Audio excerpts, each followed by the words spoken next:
गुरु पधारे अरे साओ गुरु के चरणों में शीश झुकाओ।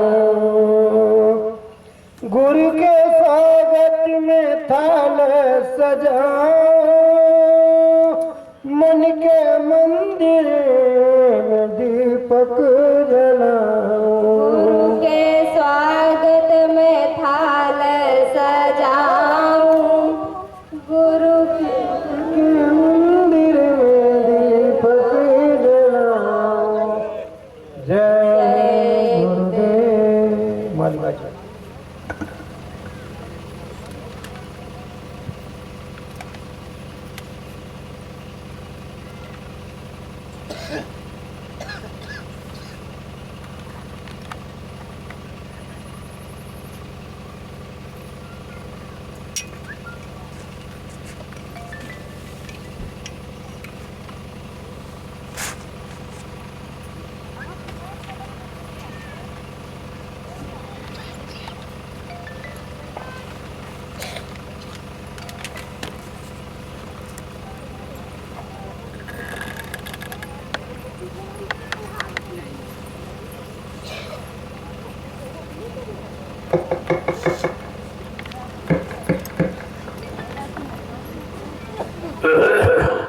रिकॉर्डिंग।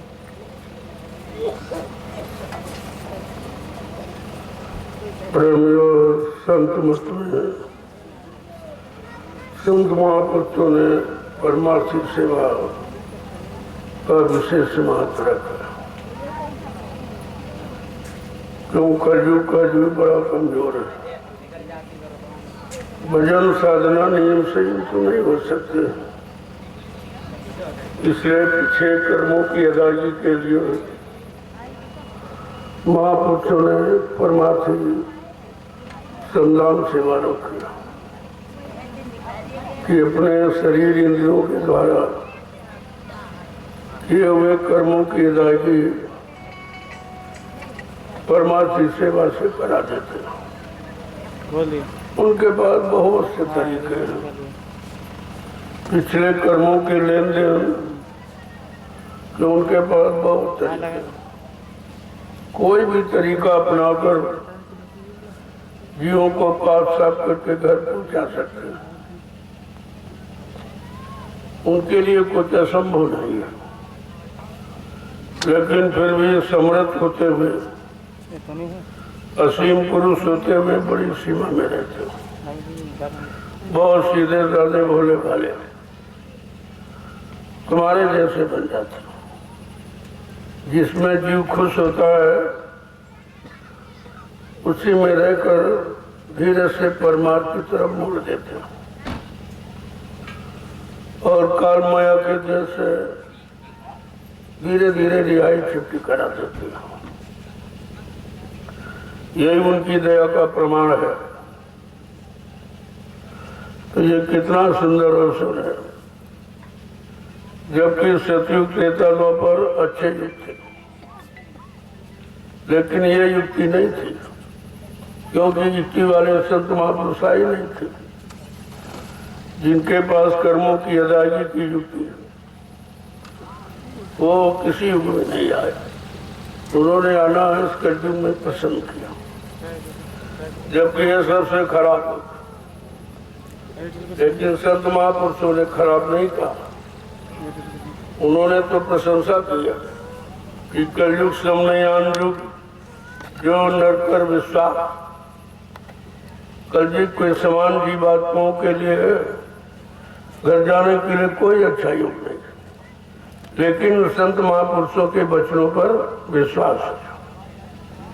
ये आपको विश्वास लाना है।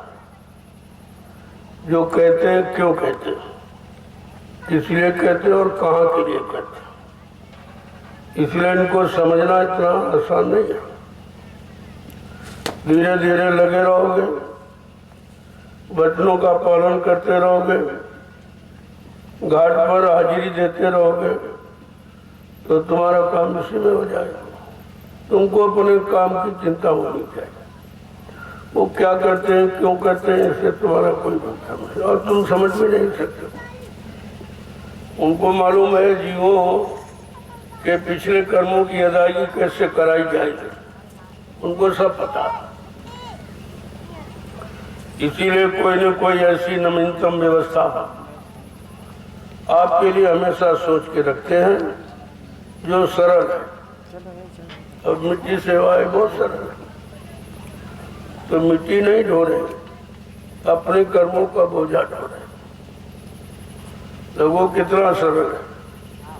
जिस बोझे को आप ढो ही नहीं सकते, आपको मालूम नहीं है, लेकिन कितना सरल तरीका निकाला कि अगर परमार्थी सेवा में जीव को लगा दिया जाए और कोई न कोई तरीका निकाल दिया जाए सरल से सरल, तो शरीर इंद्रियों के द्वारा किए हुए पिछले कर्मों की अदायगी हो जाएगी। क्योंकि बिना पिछले कर्मों की अदायगी किए कोई जीवात्मा जा नहीं सकता। काल माया का सख्त पहरा है, कोई नहीं जा। काल ने माया को हुक्म दिया, वही कोई जीव मेरे देश से निकलने न पाया, जाओ तुम अपनी रिद्धि सिद्धियों को आदेश दो, वो जीवों को मेरी व्यवस्था में फंसा के रखे। मैंने इतनी व्यवस्था, इतने कर्मों के जाल बना दिए हैं कि जीव निकल नहीं सकता। अगर सतगुरु की दया मिल गई तो निकल जाए। सतगुरु के जीव को कोई रोक ही नहीं सकता।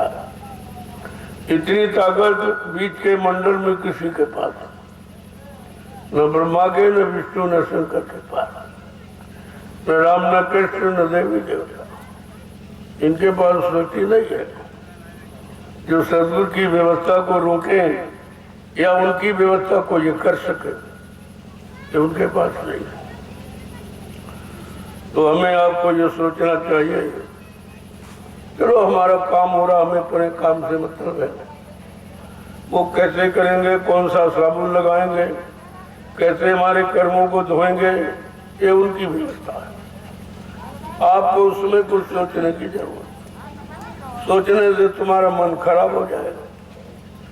तुम्हें अपने कर्म दिखाई तो देते नहीं, कैसे कैसे जालिम कर्म करके आए हो, जिनकी अदायगी यहाँ असंभव थी, और वो धीरे धीरे आपकी पूरी कराएगा।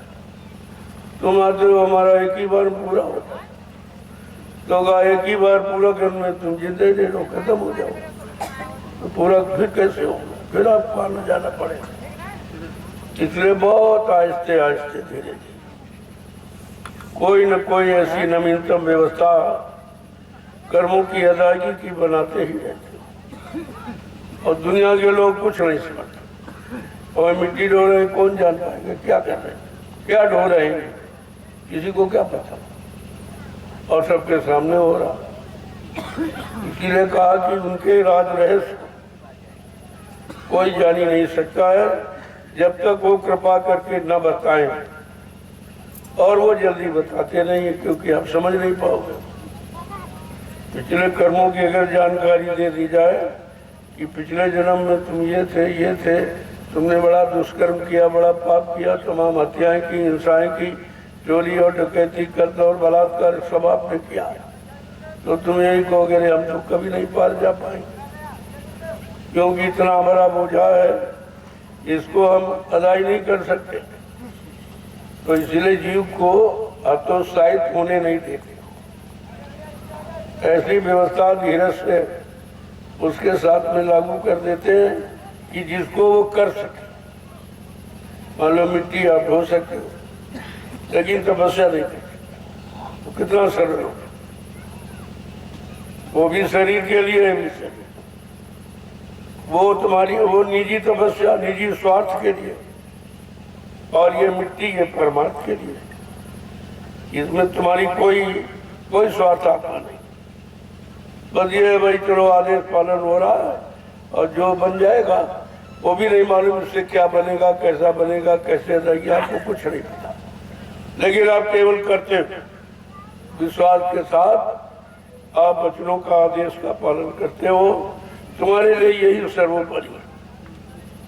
इसीलिए वो तुम्हारे बुरे कर्मों की बही को खोल के कभी दिखाते थे और बताते भी नहीं, और कहते हैं क्योंकि काल ने ये वादा करा लिया कि आप ये काम नहीं करोगे कि जीव को पिछले जन्म की याद नहीं कराओगे, और जिस जन्म में इसको भेजा जाए उस योनि में से नफरत नहीं कराओगे।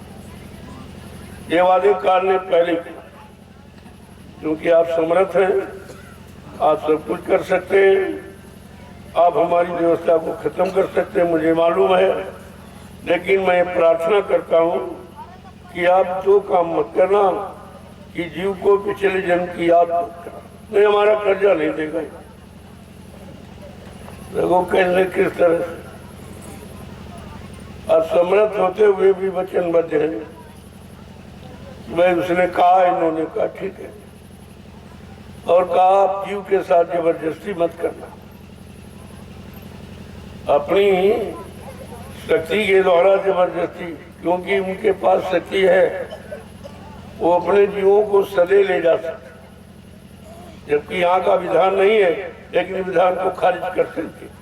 सदे ले जाकर ऊपर के किसी मंडल में ठहरा कर उनकी पिछले कर्मों की अदायगी करा देंगे, काल को भनक भी नहीं पड़ेगी। ऐसी गुप्त सुरंगे हैं, लेकिन असीम पुरुष होते हुए भी इसका प्रयोग नहीं करते, तो धीरे से उसकी व्यवस्था में कोई बाधा नहीं डालते, अपने जीवों को जगा के ले जाते। तो ये उनका दया का प्रमाण है, और आप सबको उनकी दया के बारे में हमेशा ध्यान रखें। तो ये करो, वो जो उधर प्रेमी कर, आपको ये करना। जब आप वहाँ सब होते तो हमें भी खुशी होती कि हमारे न रहने पर भी आप सेवा करते, उस सेवा का हजारों गुना फल ज्यादा होता है। और सामने की तो एक दिखावट होती कि भाई तुम ये दिखाते हो, चलो देख लो हम सेवा करते हो, यहाँ ये दिखावट का विषय नहीं। जब हो तब चाहे ना करो, लेकिन ना हो तो जरूर करो। वो सेवा तुम्हारी विशेष सेवा मानी जाती है। लोगों प्रेमी कहते संदेश तो मैं आपको ऐसे भी सुना देता, वहां रहते तुम दो काम, सेवा भी करते और संदेश देते, और यहाँ सेवा से आप वंचित हो। वहां भले ही खड़े रहो, डलिया उठवा दो, भरवा दो, तमाम काम यहाँ जहाँ ये डालते वहाँ फौड़े से उसको लेबल कर दो, बहुत काम है सर। या जो प्रेमी कर रहे हैं उनको पानी नारी पिला दो, गुड़ की कोई व्यवस्था हो उस व्यवस्था को दे दो, ये सब सेवा में ही आता है। अगर आप कुछ नहीं करते हो तो फिर जैसे खाली आए हो खाली ही लौट जाओ। ये संसार बड़ा खराब है, बिना किए का नहीं देता है, और करनी इतनी सरल कि हर जीव कर सकता है। अरे भाई खड़े होकर देख सकते थे नहीं, तुम देखने भी वहां नहीं गए कि प्रेमी क्या कर रहे हैं। जब तुम देखते तो तुम्हारे अंदर भाव था कि रे ये कर रहे हैं, हमको भी करना चाहिए, ये लाभ ले रहे हैं, हमको लाभ से वंचित रह जाए। ऐसे जीव बेचारे छूट जाते, वो कभी कुछ नहीं पाते, आते जाते इसी में समय गंवा देते और मिलते कुछ नहीं। फिर कहते हमारा काम नहीं हुआ, हमारी संभाल नहीं हुई, हमारी रक्षा रही, हमारा मतलब समा ये नहीं वो नहीं। अरे भाई वो तो सब, लेकिन उस जगह तो पहुंचो जहां से किया जाए। जब जगह पर नहीं खड़े होंगे तो खड़े भी नहीं रह सकते। आपको यहाँ न बैठना, वहां खड़ा होना चाहिए। खड़े होने में भी उनको शामिल था कि भाई सब प्रेमी हैं, और तुम एक तरह से उनको हतोत्साहित करते हो, उत्साह भंग कर रहे हो। लोग सोचते बताओ वो लोग बैठे हैं और हम सेवा कर रहे हैं, उनके अंदर भी होता, लेकिन वो ये नहीं सोचते। कहते हमको इससे क्या लेना देना, कोई करता कि नहीं करता, हमें करना चाहिए, हम करेंगे तो हमको लाभ मिलेगा, जो नहीं करेंगे वो नहीं मिलेगा। संत मत में उदार सौदा नहीं होता, कोई सिफारिश, कोई घूस रिश्वत, कोई जबर जोर दबाव, ऐसी कोई व्यवस्था इसमें नहीं। इसमें तो जीव को सचेत करके, जगा करके, उनमें प्रेरणा भरकर उनको परमार्थी सेवा की तरफ मोड़ दिया जाता है। धीरे धीरे धीरे धीरे शरीर इंद्रियों से जो आप करते हो, तो शरीर इंद्रियों से जो बुरा कर्म किया उसकी सफाई होती, उसकी सफाई होती। और कोई तरीका कर्मों की सफाई का है नहीं, और जो है वो कठिन है। या तो आप भजन करो, या तपस्या, त्याग, संयम, वैराग, वो पिछले युग की साधना है, वो आपसे होगी नहीं, क्योंकि वो शरीर की उम्र और शरीर का मन ताकत तो है नहीं, लिहाजा वो आपसे हो नहीं सकता। इसलिए संतों ने शोध किया, ये व्यवस्था आपके लिए सोच के बनाई कि कलयुग का जीव तो बहुत पापी है, बहुत कुकर्मी, पता नहीं कभी अच्छा किया ही नहीं, जब किया तो बुरा ही किया। तो उसके लिए सोच करके कि जब ये कमजोर है तो बड़ी सेवा कोई कर नहीं सकता, कोई कठिन संयम व्रत कर नहीं सकता, तो ये मिट्टी की सेवा सबसे सरल, इसमें आपको कुछ नहीं, कोई बुद्धि नहीं लगानी, कोई पढ़ाई लिखाई का इसमें काम नहीं, कुछ नहीं। और कितना बड़ा काम कर्मों की अदायगी, ये पढ़ लिख के भी आप नहीं कर सकते। पढ़ाई लिखा का विषय तो वहां पहुंचा ही नहीं सकता जहां से आपका काम हो। इसीलिए महापुरुषों ने कहा रे भाई, पढ़ना लिखना चातुरी, ये तो काम सहल सरल है, सभी कर सकते हैं, लेकिन फिर कठिन क्या है?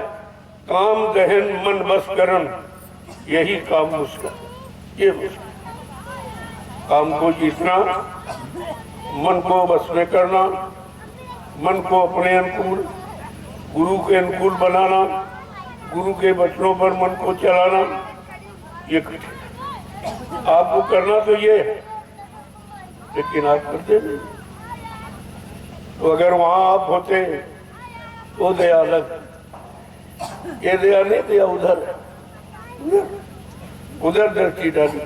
जो आदेश में है वो दया के पात्र हैं, जो आदेश में नहीं उनको कोई दया, उन पर कोई दया वया नहीं की जाती इस तरह की, क्योंकि जो सेवा में रत है वो दया के पात्र है, वो दया पाने के अधिकारी हैं, क्योंकि उन्होंने हुक्म आदेश का पालन किया और आपने किया नहीं, बैठे रहते। तो ऐसे भी बेचारे आते हैं, लेकिन फिर भी खाली चले जाते, वो भरे समुद्र में घोंगा प्यासा। वही इस सत्संग चर्चा में आए हो, लेकिन ले कुछ नहीं पा रहे, लाभ कुछ नहीं मिल पा रहा, क्योंकि लाभ पाने का जो तौर तरीका वो आप अपनाते नहीं। एक तो आप जानते नहीं हो, अगर सही सच्चा तरीका बताया जाए तो आप मान नहीं पाते। यही दो जीव की कमियां हैं, और इसी कमी को दूर करने के लिए ये रास्ते बनाए संत महापुरुषों ने कि भाई सत्संग करो, सेवा करो और भजन करो। जब सत्संग करोगे तो तुम्हारा मन बदलेगा, सेवा की तरफ तुम्हारा भाव जाएगा, सेवा की जानकारी मिलेगी कि सेवा का मतलब क्या है, सेवा से कौन सा लाभ है। गुरु भक्तों के जागे भाग, जिन्हें गुरु सेवा, ये भाग जगाने का अवसर है। तो इस तरीके से हमें आपको ये सब समझना चाहिए। समझ लोगे काम जल्दी हो जाएगा, नहीं समझो तो कई जीवन निकल जाएंगे, कई जीवन निकल जाएंगे, क्योंकि होने वाला जो कर्म है मिलने वाला वो तो आप करते नहीं, बताया जाए फिर भी आपके समझ में नहीं आता। तो कुछ करो ताकि कर्मों की अदायगी, कर्मों की गिसावट है, ये जो शारीरिक अंग आप सेवा में लगा रहे हो, ये गंदगी होता नहीं, क्योंकि शरीर और इंद्रियों से ही आपने ये सब किया है। उन बुरे पाप कर्मों को कैसे निकाला जाए, हटाया जाए, तो ये उसकी रगड़ है। इतना पसीना निकलेगा एक तो बीमारी चली जाएगी, शरीर स्वस्थ हो जाएगा, और जो शरीर से सेवा कर रहे हो यहाँ पर क्या होगा, कैसी भूमिका व्यवस्था बनेगी जो आगे आने वाले करोड़ों लोगों को लाभ देगी, ये आपकी ये परमार्थी लाभ आपके हिस्से में। देखो कितना बड़ा आपका, कोई पौड़ा चला, डलिया उठाई, फेंक दिया, कोई खास तो नहीं है, लेकिन लाभ कितना बड़ा। जो लाभ है आदेश पालन। अगर समय का जानकार है और जानकारी के अनुसार कोई भूमिका व्यवस्था बनाता और जीवों की समझ में आ गया और जीवों ने अपना लिया, तो जो काम कभी नहीं हुआ वो काम आपका हो जाए। काम तो सब हो जाए, लेकिन कुछ न कुछ करो। जहाँ तक कहा भाई कुछ न कुछ किया करो, और कोई काम ना हो तो अपने कपड़े फाड़ के सिया करो। यानी कहने का मतलब कुछ न कुछ करो। जब करोगे तो इन्हीं अंगों से आपने बुरे कर्म पाप कर्म किए, वही अंग आपको मोड़ करके परमात्मा सेवा में लगा जाए, तो उनकी सफाई कर लो, गंदगी उतार लो, तुम्हारा काम सहज हो जाए। तो इससे सरल तो कोई और उपाय, और ये भी अगर समझ में नहीं आ रहा तो फिर आप कुछ नहीं, फिर आप कोई दोषारोपण नहीं कर सकते भाई हमारे पर दया नहीं की गई, हमारे पर कृपा नहीं की गई, हमारी रक्षा नहीं। रक्षा तो आपकी हमेशा हो रही, नहीं तो यहाँ सुरक्षित नहीं बैठते। और इसीलिए आपको यहाँ लाया गया। इन दिनों में आपका समय अच्छा नहीं था, कोई न कोई दुर्घटना हो सकती थी, कि कोई न कोई नुकसान आपका होने वाला था, तो आपको वहां से हटा लिया और बुला लिया गया। और आज का दिन तो बहुत खराब था, ये तारीख शुभ कर्म के लिए बहुत खराब। 8, 18 और 28 इन तीनों में कोई शुभ काम मत करो, और नहीं मानोगे तो बाद में नुकसान हो जाएगा, फिर हम कोई बात सुनने वाले नहीं। मैं पहले से आपको कह दूं, आज इसीलिए मैं सुबह नहीं निकला, शाम को निकला। जब पूरा दिन समाप्त हो गया तब निकला कि चलो, क्योंकि 5 दिन की सत्संग की घोषणा थी, वो तो होना ही है, बगैर उसके तो मतलब यानी कोई काम हो ही नहीं सकता, क्योंकि हमारा लक्ष्य निशाना सत्संग का है, और जीवात्मा जगह परमात्मा से मिले, भजन कराने। और कोई और तीसरा है कि तुम्हारे कर्मों की अदायगी हो जाए, क्योंकि जब तक कर्म नहीं उतरेंगे तो वो जाने नहीं देगा, वो काल भगवान यहाँ से निकलने नहीं देगा। कहते नहीं धर्मराज दरबार में सबका झाड़ा ले, वो तलाशी लेता। तो मेरे देश से जा रहे हो, मेरा कोई कर्जा तो नहीं बाकी, कोई मनसा बाचा कर्मणा, कोई कर्म कर्जा तो नहीं है। अगर कुछ रह गया तो फिर आपको वापस नहीं ये बाकी जाइए। लेकिन संत महापुरुष इतनी होशियार कि अपने जीवों का कर्जा पहले ही उतार देते। तो कहते घाट जगाती क्या करें जब सिर बोझ न हो। जो घाट पर तलाशी लेने बैठा है, जब तुम्हारे सिर पर कोई कर्जे नहीं रहेगा, परमात्मा सेवाओं के द्वारा सारे कर्जे की अदायगी करा दी गई, तो वो धर्मराज क्या करेगा? वो कुछ नहीं। देखो कितनी बड़ी अंदरूनी दे आपको, इतना बड़ा बचाव आपका है। और जो सुमरन ध्यान भजन आप करते हो, 1 मिनट 2 मिनट 4 मिनट जो भी आप करते हो, तो वो सब इकट्ठा का तुमको करने का अधिकार है, खर्च करने का अधिकार।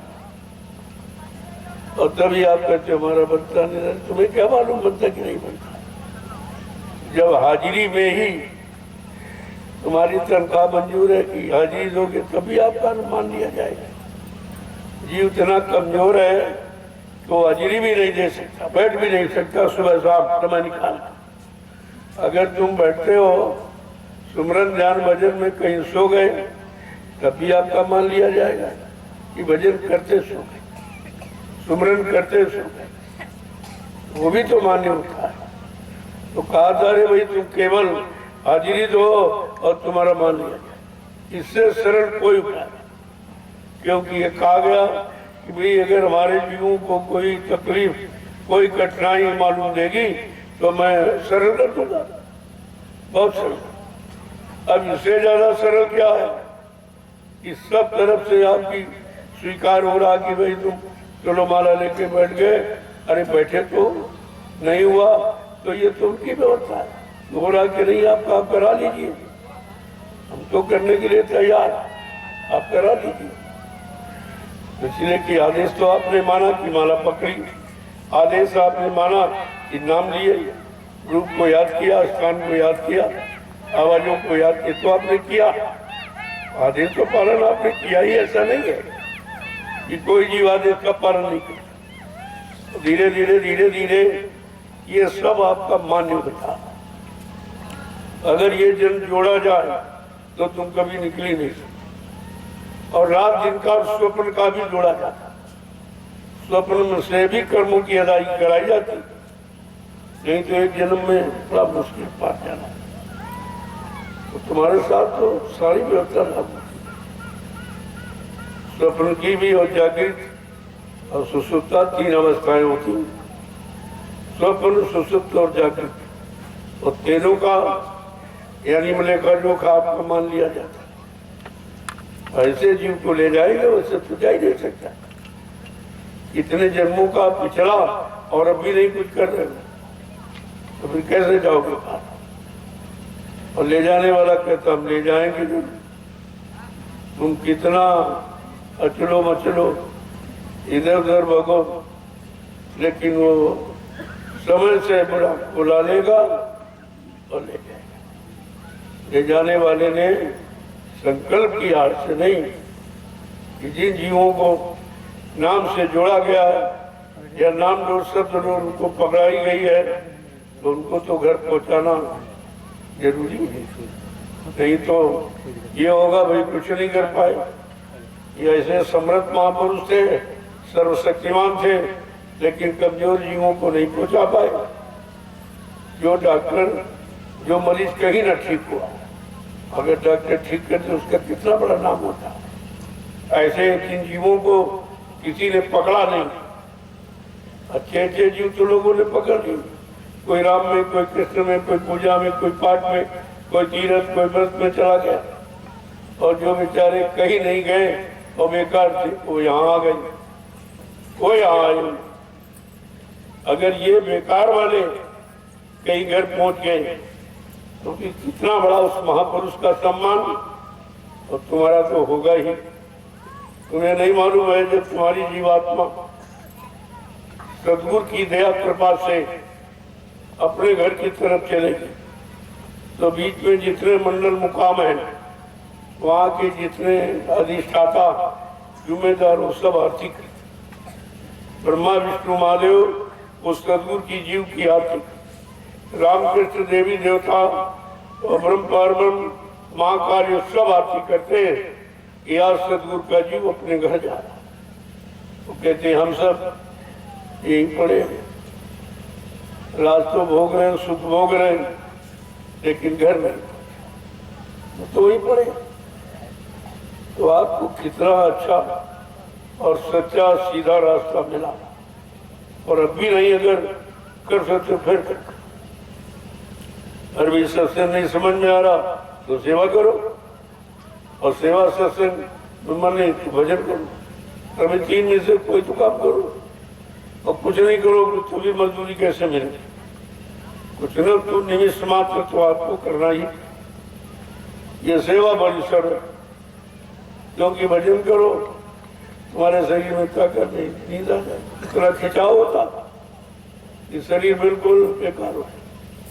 जरा सा खिंचाव ऊपर की तरफ हो गया, तुम्हारा शरीर से अपने जीव गिर जाओगे, बेहोशी में आ जाती। कहते मूर्छित हो गए।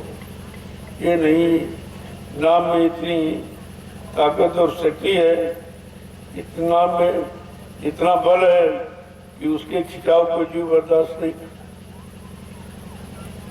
इसीलिए कराया तो जा सकता, लेकिन तो कराने के लायक नहीं। करा दिया जो अभी पागल हो जाओ, समाज परिवार के लोग मारपीट शुरू कर दी। ऐसा है तो पागल हो गया पागल, क्योंकि यहाँ की बात वो भूल जाएगा। ऊपर की तरफ खिंचाव कर दिया तो वो ऊपर देख रहा है, जो यहाँ किसी ने देखा नहीं कि वो उसका वर्णन करेगा, तो ये सब गाली गलौज कर मारपीट करेंगे। पागल हो गया पागल। तो इसीलिए कहा उधर की बात मत मांगो भी, कि बहुत मार पड़ेगी, परिवार के लोग ही तुमको बहुत मारेंगे।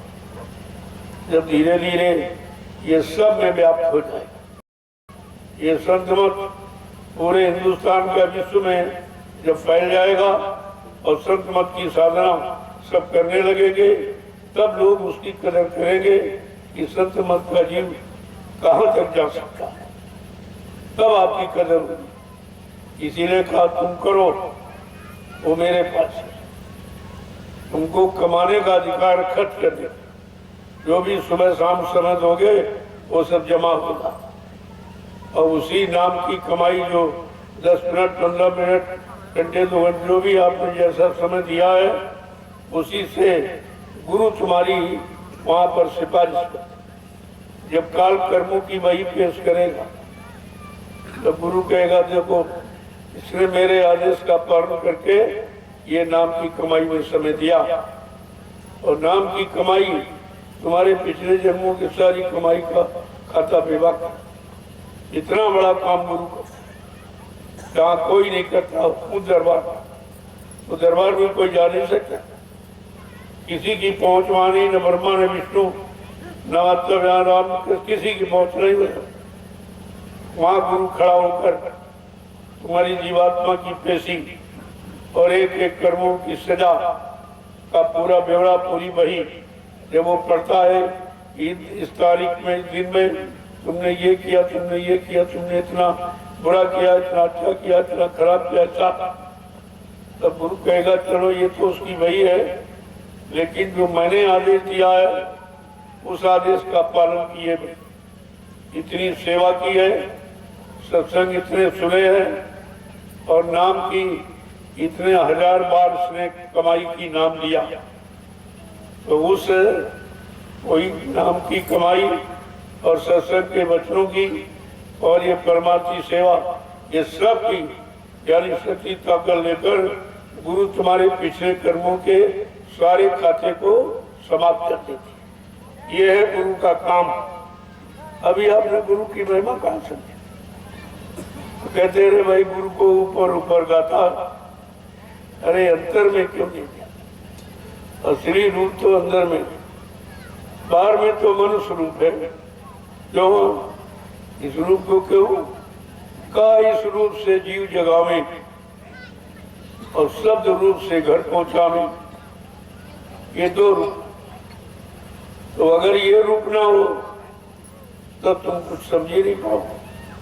बोली भाषा ये सब कुछ है, उनका दरस परस, उनका एहसास कैसा है, मतलब उनकी दया कैसी है, उनके शरीर का, शरीर के अंगों का स्पर्श कैसा है, आंख का, कान का, नाक का, पैर, ये सब का सब तुम देखते हो तो तुम्हारी समझ में, अरे भाई ये शरीर तो है, लेकिन ये शरीर से अलग है। इस शरीर में वो वासना नहीं, वो भोगों की इसमें दुर्गंध नहीं है, ये तब समझ में आता है। अगर एहसास न कराया जाए तो आपकी समझ में कुछ नहीं आएगा। इसी शरीर में तुम फंसे पड़े हो और वही शरीर आपको निकाल लेगा। शरीर में अंतर ऐसा नहीं है, वो तो देखने में तो कहते हैं ये तो रूप लगे मुझे प्यारा, ये जो आपने नर रूप धारण किया है तो मुझे बहुत प्यारा लगता है, लेकिन इससे उसको दर्शाओ और इसी से उसको दिखा दो, मिला दो और घर पहुंचा दो। अब तो मैं समझ गया चलो ये रूप आपने इसलिए धारण किया है कि हमको जगाने के लिए, हमको भेद देने के लिए, हमको तरह तरह की सेवाओं में लगाकर अपना दरस और परस ये सब कराकर एहसास करा देते हो कि तुम कैसे बचोगे, कैसे निकलोगे, जो कि यहाँ निकलना बड़ा मुश्किल है, बहुत मुश्किल। ये सब कहते भाई ये तो रूप धरा तुम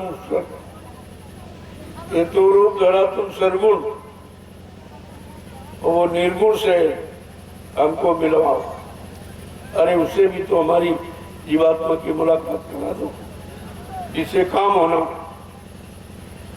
ये तांत्रिक राज रहस्य है, इसको अभी खोला नहीं जाता है क्योंकि आप अभी बहिर्मुखी हो, बाहर वाला ही सही तरीके से नहीं समझ पाते तो अंदर वाले में संदेह हो जाएगा। जो दिखाई देगा नहीं, जब आंख नहीं खुली दिखाई कैसे दे, कान नहीं खुले तो सुनाई कैसे दे, तो तुम कहोगे झूठ है, कहीं कुछ नहीं है। और जब आंख खुल जाएगी तो जैसे ही आंखों से देखते हो ऐसे दिमाग से बिल्कुल स्पष्ट हर लोक मंडल मुकाम की सारी रचना आपको दिखाई दे। कोई चीज तुम्हारे से अलग नहीं है, लेकिन सब अंदर नहीं और सिस्टम से स्टेप बाय स्टेप है।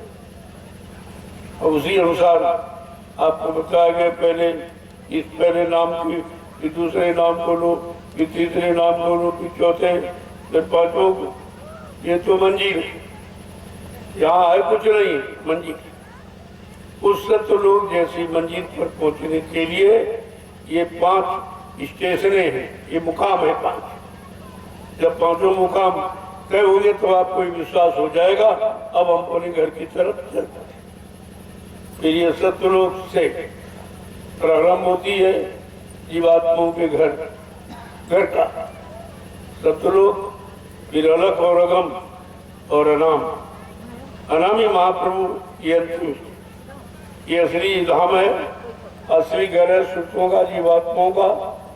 जब तक इस घर से कोई घर वाला जीवात्मा को लेने नहीं आएगा तब तक। अरे भाई घर वाले के साथ जाएगी, दूसरे साथ थोड़ी चली जाएगी। अड़ोसी पड़ोसी के साथ नहीं, न ब्रह्मा के साथ, न शंकर, न विष्णु, न राम के किसी के साथ नहीं जाएगी, वो जाएगी सत्पुरुष। अब ये सत्पुरुष नर्तन करके आते और अपना भेद बताते, अपना एहसास कराते, जिससे तुम्हारे मन बुद्धि चित्त साफ हो जाए, गंदगी निकल जाए। क्योंकि भरी गंदगी है ये। इस गंदगी को कैसे निकाला जाए? जैसे कांटा कांटे से निकलता है। आपके पैर में कांटा लग जाए वो टूट जाता है। ये वो छोटा लेकिन दर्द बहुत कर रहा है। अब उससे बड़ा कांटा जब लोग तब वो छोटे कांटे को निकाल के बाहर ले आए। इससे कांटा कांटे से निकलता, इसलिए समझित व्यवस्था आपके साथ लागू की। कैसे भाई आपको निकाला गया, कैसे काल की मार से, विषयों भोगों की मार से आपको कैसे बचाया जाए, तुम्हारे मन बुद्धि चित्त को कैसे पाक साफ निर्मल पवित्र किया जाए। संतों का प्रयास जीव के साथ यही होता है और इसको आपको ध्यान में रखना। जय गुरुदेव, जय गुरुदेव, जय गुरुदेव, जय गुरुदेव। नाम किसका? जय गुरुदेव। नाम किसका? प्रभु का प्यारा नाम। देखो समय हो गया, मैं थोड़ा लेट से आया। तुमने कहा तूफान से चल रहा, धूल ज्यादा हो रही, प्रेमी कैसे सेवा करें? जब हवा थोड़ी साफ थी हमने अब सेवा शुरू हो गया होगा, चलो उनका दर्शन करें। उन तपस्वियों का दर्शन करने जिन्होंने ऐसे धूप काली, ऐसे अंदर हवाएं चल रही, जितने लोग घर से निकलना पसंद नहीं कर रहे और प्रेमी यहाँ सेवा कर रहा। इससे बड़ी कलयुग में कोई तपस्या नहीं। ये हर युग की तपस्या अलग अलग है, एक नहीं है। और तुम पुराने युग की तपस्या किसी कंदरा गुफा जंगल में छिप के बैठ गए, उससे कुछ भी नहीं होगा, बल्कि आप सजा पाने के अधिकारी हो कि तुमने मानव जीवन खराब। ये मानव जीवन अपने सुधार के लिए और जीवों के सुधार के लिए दिया। तुमने अपने जीवन में अपना सुधार कितना किया और कितने जीवों का सुधार किया, ये कर्म है सच्चा।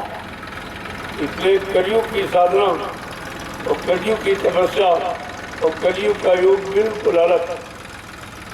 अब बेचारे जानते हैं नहीं, उनको पता ही नहीं है, क्योंकि कभी संतों की शरण में गए नहीं।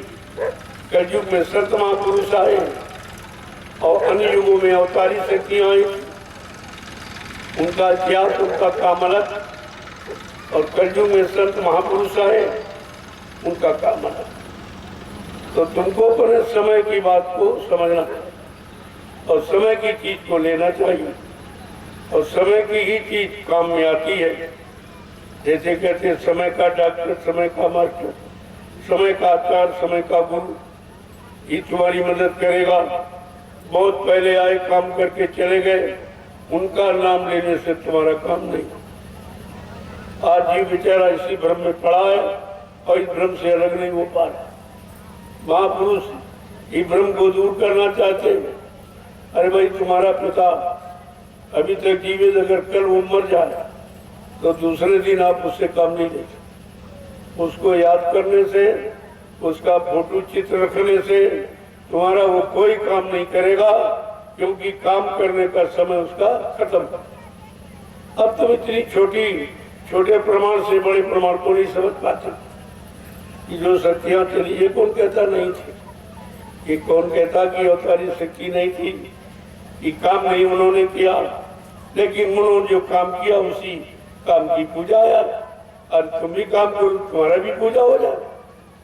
उनको यह सोचना चाहिए कि राम ने किसकी पूजा की, जो आज उनकी पूजा हो रही, जिनको गए लाखों बरस हो गए।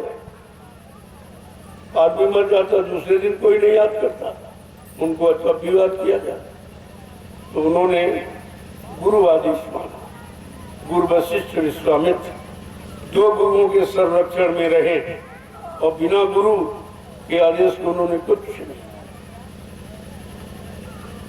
सब कुछ जानते, सब कुछ कर सकते, लेकिन गुरु आदेश के बिना कहते शक्ति नहीं मिलेगी, भक्ति नहीं मिलेगी, युक्ति नहीं मिलेगी, फिर मुक्ति नहीं मिलेगी। इसलिए कहा जो गुरु अनुशासन पाऊं, जो गुरुवर अनुशासन पाऊं और कंदुकिन ब्रह्मांड उठाऊं।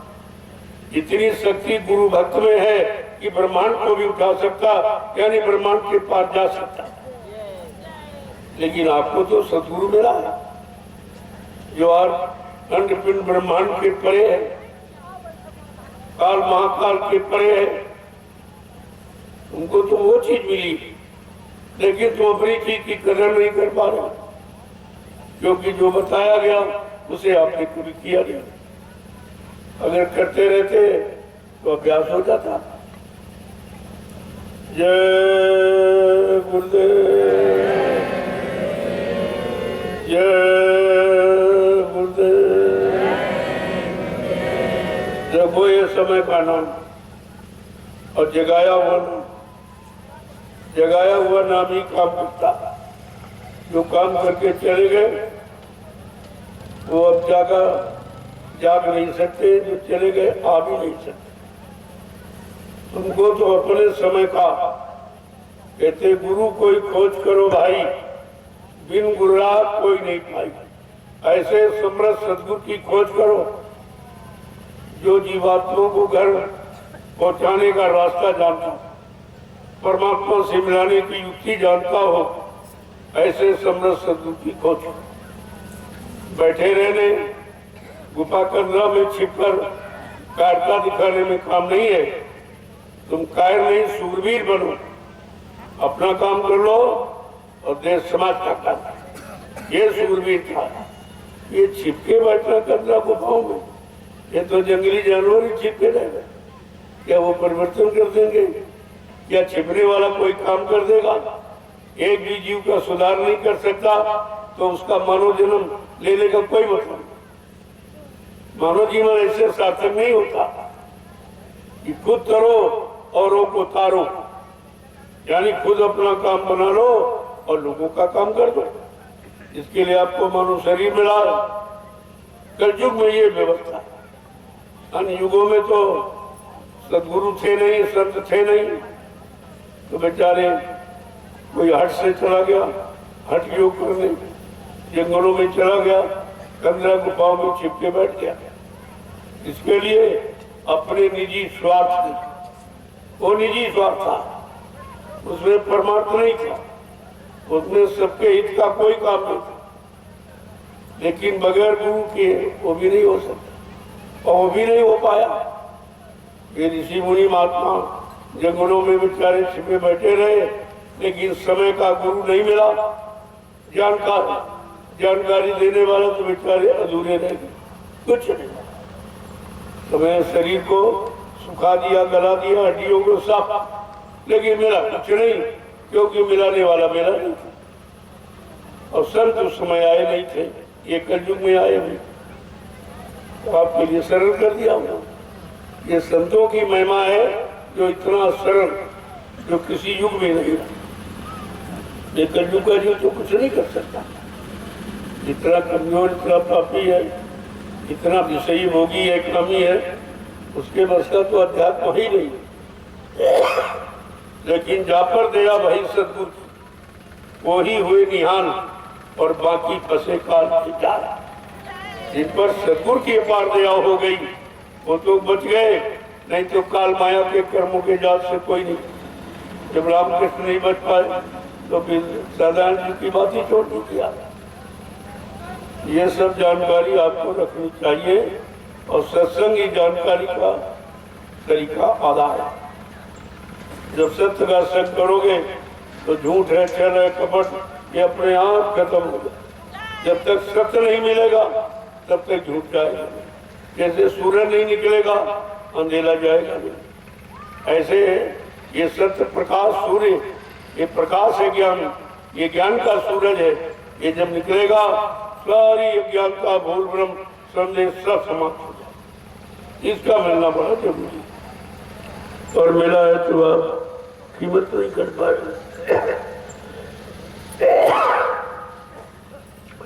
जय गुरुदेव,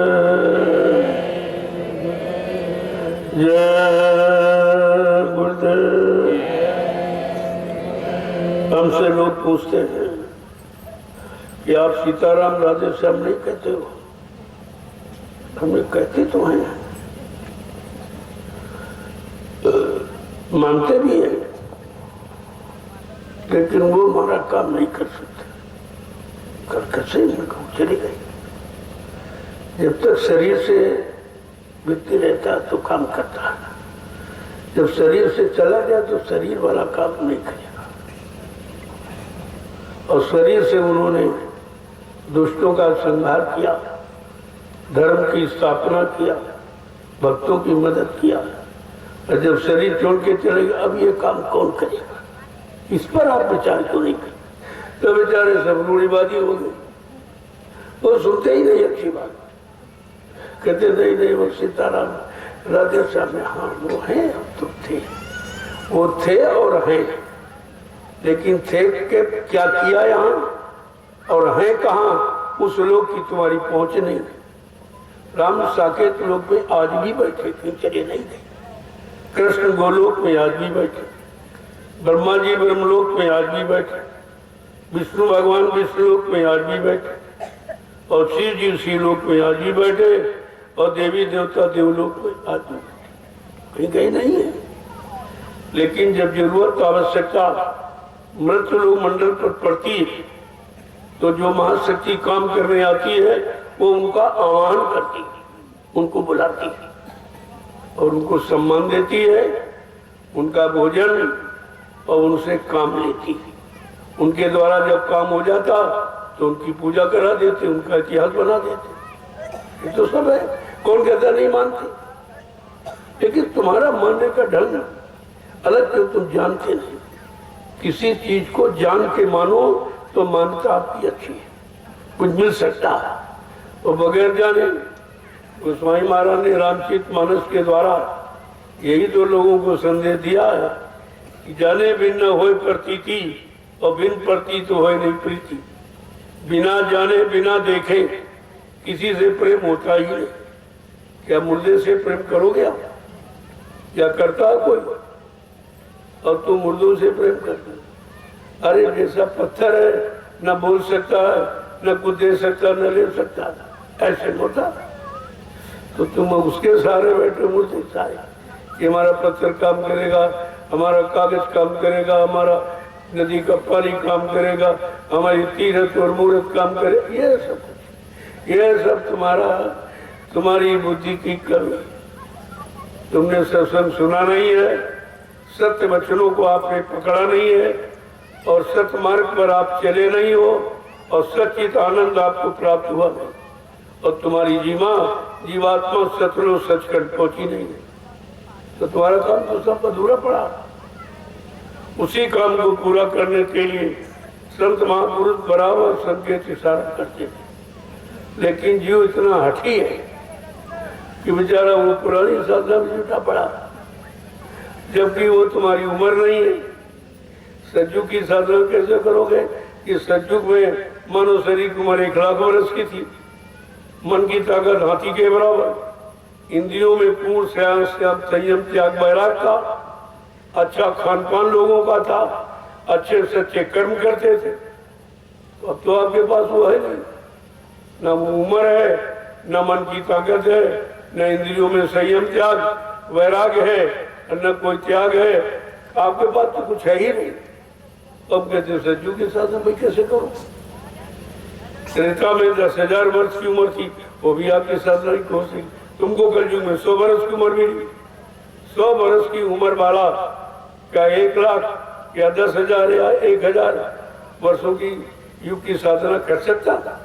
अरे तो मोटी बात साहब नहीं कि जब समय नहीं है तो शक्ति नहीं है, और शक्ति नहीं है तो भक्ति नहीं है, और भक्ति नहीं है तो जुक्ति नहीं है, और जुक्ति नहीं है तो मुक्ति नहीं है। ये सब चीजें क्रम, यही तो महापुरुष आपको बताने आए। घर गृहस्थी परिवार में किसी को साधु साधु बनने का इशारा नहीं, क्योंकि साधु बना नहीं जाता। साधुता एक विचार है जो धारण किया जाता। साधुता विचार है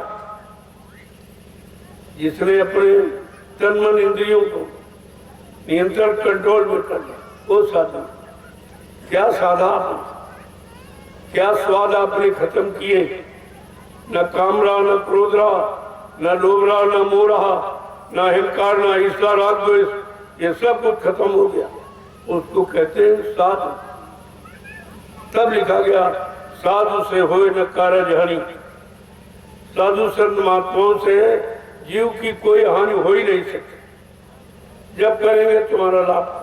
अब तुम्हारे तक वो लाभ कैसे पहुंचाया जाए उनको मालूम है, वही तरीका आपके साथ अपनाते हो, और तुम वो समझ नहीं पाते हो। इसलिए हंसने की जरूरत है, निकलने की कोशिश करो। यहाँ सब फंसाने वाले निकालने वाले करने, जहाँ जाओ वही फंसा लेगा वो अपने में, और फिर तुम्हें दुख तकलीफ होगी। इसलिए ये फंसने वाला काम नहीं, निकलने वाला काम करो। फंसे तुम्हारी काल से हो। अब तो ये निकलने का समय है मानव शरीर, अगर निकल नहीं पाए तो फिर दूसरे और आपको दूसरी बार मौका मिलेगा। कहते फिर ये मानव शरीर आपको नहीं मिलेगा। अगर अब की बार नहीं कर पाए तो दोबारा नहीं देगा, कहेगा तुमने हमारे द्वारा दिए गए मानव शरीर की अवहेलना की है, निरादर किया, अपमान किया, तो दोबारा आपको नहीं। इसीलिए पहले लिख के बताया कि शायद किसी को भ्रम न हो जाए कि अब की बार मिल गया फिर मिल जाएगा। तो गोस्वामी महाराज ने रामचरितमानस को लिखकर जो उत्तरकांड लिखा है उससे सबको उत्तर दे रहे हैं, सबके प्रश्नों का उत्तर दे रहे हैं। लेकिन आज तक लोग उत्तरकांड की महिमा को नहीं समझते, क्योंकि वो संतों की रचना, वो किसी कथा वाच्य ज्ञानी विज्ञानी की मतलब यानी अच्छा ज्ञानी की रचना नहीं है, शब्द ज्ञानी। तभी तो बात समझ में लोगों से नहीं आती। तो उन्होंने कहा भाई कबहू कर करुणा नर देही देत हित विनिहित सदी। कहते कभी कभी कर्मा निधान कृपा दया मेहरबानी करके मानो अनमोल मंदिर हमें आपको भेंट करता है। जाओ अब की बार मनुष्य मंदिर से मैं अपनी जीवात्मा को जगाकर परमात्मा से मिला ले। ये अधिकार आपको मिला वो केवल मानव शरीर में जो 83,99,999 योनिया शरीर और है का उनमें भी जीवात्मा, लेकिन उनमें जीवात्मा को अधिकार नहीं है कि वो परमात्मा से मिल सके। क्यों? कोई शरीर एक तत्व का, कोई 2 तत्व का, कोई 3 तत्व का, कोई 4 तत्व का। मानव शरीर 5 तत्वों से भरपूर है। क्षिति जल पावक गगन समीरा पंच तत्व या रचित है। जल पृथ्वी अग्नि वायु आकाश 5 मसालों को मिलाकर और विचित्र कारीगरी से परमात्मा ने मनुष्य मंदिर अपने हाथ से बनाया। ये भगवान का बनाया और ईंट पत्थर वाला इंसान का बनाया। इतना भी आप विचार नहीं कर पाए हो कि भगवान अपने वाले मंदिर में रहेगा कि तुम्हारे ईंट पत्थर वाले में रहेगा। या ईंट पत्थर में कभी आया होता तो किसी न किसी पट्टा पुजारी को जरूर मिला होता। तो किसी ने सूचना नहीं दी भाई हमको मिला। तो आपको सोच लेना चाहिए अगर होता तो मिलता। अब वो है उन्होंने कहा नहीं भाई मैंने मनुष्य मंदिर खुद अपने हाथ से बनाया और इसमें चेतन मूर्ति जो जीवात्मा मेरी उसको मैंने इसमें बैठाला और चेतन मूर्ति जीवात्मा के कारण ये शरीर चलता फिरता उठता बैठता बोलता चलता नजर आ रहा है। और वो ईंट पत्थर वाला बनी जगह। अब तुम फंस गए सब। धर्मशास्त्रों ने उनकी भी बात नहीं मानी। ये कोई कह नहीं सकता। सब लिखा पढ़िए सब। लेकिन वही बात है जब तुमको कोई चीज जानना ही नहीं है और मानना नहीं है तो मनमुक्ता में अज्ञानता में कुछ कोई अच्छा काम नहीं और न किसी चीज की प्राप्ति हो। समय आप गंवा दोगे जंगली जानवरों की तरह जंगलों में। अरे जंगल में रहने का अब समय नहीं है। अब तो समाज में रहने का, समाज का कल्याण करने का, अपना कल्याण करने का इस समय है। अब वो समय कंदरा गुफाओं जंगलों में छिप के बैठने का। बात तो समझनी चाहिए लोगों, लेकिन नहीं समझ में आना। सही अच्छी बात को कह के आलोचना करते, तिरस्कार करते। आलोचना नहीं है। संत महात्मा कभी आलोचना करते नहीं, वो समालोचना करते। आलोचना तो आलोचना में अंतर है, ऐसा थोड़ी है। उन्होंने किसी की निंदा बुराई कभी की नहीं। और सत्य कहना और हकीकत बताना ये तो कोई निंदा नहीं है। क्योंकि अच्छी सच्ची बात बताने के लिए स्कूल कॉलेज खोलेंगे। अच्छा सच्चा न्याय मिलने के लिए थाने कचहरी कोर्ट न्यायालय बनाएंगे। ये तो संतों का दरबार है। यहाँ सत्य की ही चर्चा हो, असत्य की चर्चा नहीं हो। लेकिन आप जानते नहीं सत्य क्या। भगवान शंकर ने क्या कहा? शंकर की पूजा तो करते हो, लेकिन उन्होंने कहा क्या उसे तुम जानते नहीं। उन्होंने कहा पार्वती से उमा कहो मैं अनुभव अपना और सत्य हरि भजन और जगत सब सपना। संसार में जितनी भी साधना पूजा स्वप्नवत है, केवल भगवान का भजन सच्चा। वो तो ये कहते हैं और तुम भजन करते नहीं। भजन तुमको मानो तो रामचरित मानस की भी बात कहा मानो। वो एक शब्द भी तुम्हारे बस का नहीं। उन्होंने क्यों लिखा, कहाँ के लिए लिखा, किसकी प्राप्ति के लिए लिखा, आपको क्या बात। जय गुरुदेव। अब आप लोग प्रसाद है जो कि 5 दिवसीय रामनवमी के पावन पर्व पर आध्यात्मिक संदेश का समय जो रखा गया था, तो अभी 1 दिन बच गए। कल का दिन ये 5 दिन पूरे हो जाए। ये पंचभौतिक शरीर की संरचना को साकार रूप देने के लिए ये 5 दिन रखे गए, लेकिन समझ कोई नहीं पाया कि 5 ही दिन क्यों रखे। जब समझने का प्रयास करो केवल कानों से सुनते हो बोल जाते हो, एक एक वचन को पकड़ के रखो, फिर उसको अपने जीवन में उतारने की कोशिश। सफलता तुम्हारे पीछे घूमेगी, सफलता की तलाश तुम्हें नहीं करनी। सफलता कैसे मिलती है? अगर वो कर्म करना सीख गए तो सफलता तुम्हारे पीछे घूमेगी। तुम बात ही नहीं समझ पाते। कहते नहीं भगवान भगत के बस में होती है, भगवान को भक्त ने अपने बस में कर दिया, तो फिर क्या नहीं हो सकता। जब ये लिखा गया है कि भक्त भगवान को अपने बस में कर सकता और अपनी यानी मनमोदी मुराद पूरी करा, ये अधिकार है भक्ति को। लेकिन जब भक्ति में सफल हो जाता, ऐसे नहीं, जब सफल हो जाएगा तो वो पाने का अधिकारी है, वो मांगेगा नहीं, भगवान को देना पड़ेगा और स्वयं चलता। ये सब इतिहास आपको बताए जाते हैं, खाली पढ़ते रहते सुनते रहते, करते कराते कुछ नहीं। तो ऐसे कुछ मिलने वाला है नहीं। सीताराम राधे साहब चिल्लाने से कभी मिले किसी को? इतना समय निकल गया न सीताराम मिले न राधे साहब। क्यों? उनके मिलने का तरीका तो आप जानते नहीं। उन्होंने स्पष्ट कहा है मैं किस भक्त को मिलता हूं। तो रामचरितमानस कभी पढ़ते हो? उत्तरकांड को पढ़िए, उसमें क्या लिखा हुआ? सब साफ साफ लिखा, निर्मल मन जन सो मोहि पावे, न हिंदू न मुसलमान न ब्राह्मण क्षत्रिय वैसर्जन, न पढ़ा लिखा अनपढ़, न स्त्री न पुरुष, ये मुझे कोई नहीं पाएगा।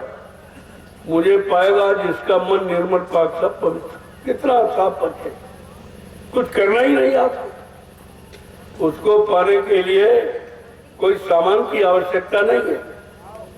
तो साफ साफ कहते हैं कि निर्मल मन जन सो मोहि पावे और मोह छल छिद्र कपट नहीं। और करते हो सब तुम ही, छल भी करते हो, कपट भी करते हो, झूठ बोलते हो, मतलब यार ये सब करते। तुम तो काम वो करते हो, तो सीताराम मिलेंगे कैसे?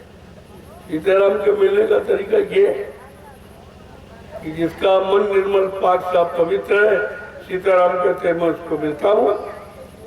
उसको ढूंढने खोजने जरूर, मैं स्वयं चल के मिलता हूँ ऐसे भक्त।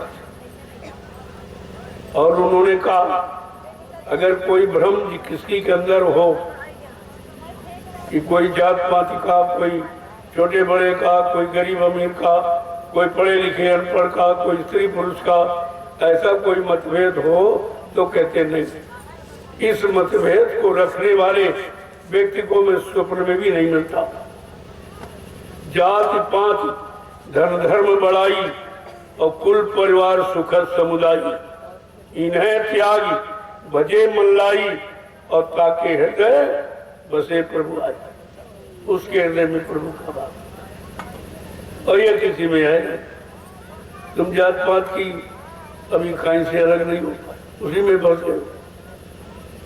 उधर संतों ने कहा भाई क्यों फंसे हो? जात पात पूछे नहीं कोई, और हरिका भजन सो हरिका हुई। जात पात भगवान के भजन में, भगवान के पाने में जात पात की जरूरत थोड़ी पड़ती। वहाँ जात पात है ही नहीं, क्योंकि वो व्यवस्था उसकी बनाई हुई और तुम अपनी व्यवस्था उसमें लागू करते हो जात पात वाली। कहते मेरे यहाँ तो जात पात है। मैंने एक इंसानी शक्ल बना दी है, उस इंसानी शक्ल को तुम चाहे हिंदू कह लो, चाहे मुसलमान कह लो, चाहे सिख ईसाई ब्राह्मण क्षत्रिय वैसर्जन, ये छोटा बड़ा गरीब अमीर पढ़ा लिखा अनपढ़, स्त्री पुरुष कुछ भी आप कह लो, लेकिन मैंने तो एक शक्ल बना दी। अब उस शक्ल की पहचान की अकल होनी चाहिए। अकल है नहीं तो शक्ल कैसे पहचान? अगर अकल होती तो भगवान को पत्थर कहते आप, ये तो गाली है। कह दिया तुम्हारा बाप पत्थर का, आप पूछोगे और तुम भगवान को रोज पत्थर का कहते हो। ये भगवान की मर्यादा है ये कुछ? अरे कोई महिमा, कोई गौरव, कोई गरिमा जानते हो कुछ? बच्चे जो मना है वो कह दिया। इसीलिए तो ये सब स्थिति तुम्हारी विनाश की बन गई। जय गुरुदेव। अब आप लोग प्रसाद ले लो। उन सूरवीरों को बात में बुलाऊंगा, वो हमारे सच्चे सूरवीर हैं, वो हमारे सच्चे सतयुगी सिपाही हैं जो उधर वो काम वो सीमा पर देखिए, उनको बात में दूंगा। दो तरह के कुत्ते होते हैं। एक कुत्ता किसी का आ गया उधर तक वो तो भाग जाता है, और एक पालतू एक कितना मारो डर की पूंछ हिलाता है और शर्म नहीं छोड़ता है। दो तरह।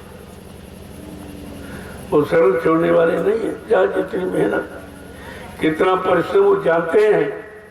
ये परिश्रम नहीं है, ये हमारे पाप कर्मों की अदायगी है, इसलिए वो इससे कभी अलग नहीं, न कभी डरते हैं, न कभी थकते हैं, न मतलब उन्हें कोई अरुचि पैदा होती, कोई ऐसा गंदा भाव भी पैदा नहीं होता, और चुपचाप जुटे रहते। उन्हें पता चल गया कि हमारे गंदे कर्मों की अदायगी का इसके अलावा कोई सरल तरीका है नहीं, और हम इतने सक्षम नहीं कि किसी और तरीके को अपना सके। तो जुटे पड़े थे। तुम यहाँ बैठे हो, वो देखो, वो उधर देखो, वो दया के पात्र वो आप नहीं हो। आप प्रसाद के पात्र लेइए, खाइए, जाइए, वो दया के पात्र था।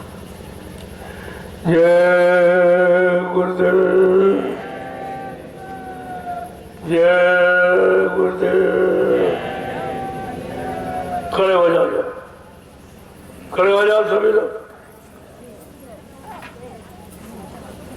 जोर से बोलो,